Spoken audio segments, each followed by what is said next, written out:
Now the question is, we have a example.txt here on the same level like the main py, okay?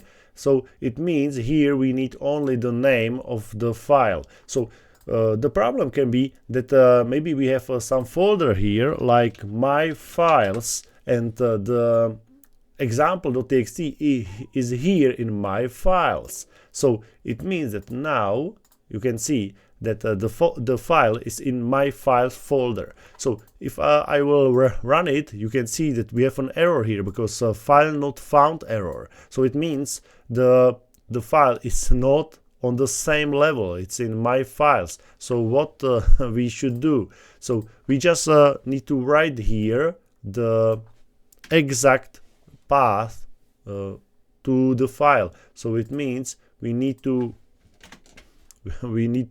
write here, okay, go to the my files and there open, and you can see we have a hint here, example.txt. So it goes like this. So from main py, go to the my files, open it, and there should be an example.txt. So it goes like this. Okay, I will run it like this, and you can see my name is David. Okay, everything is perfect. Great.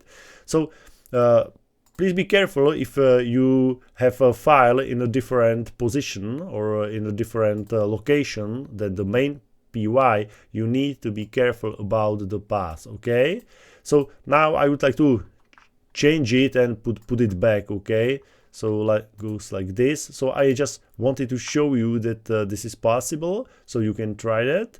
I will delete this. I will delete this temporary file. I don't need that. Okay, and change it back. Okay, like this. Of course, you need you will find every single code in the text file, and the link will be in description of every video. Okay, so if you need, you just you can just copy the code from the text file. So guys, I hope that you understand what you should do if the file is in a different folder.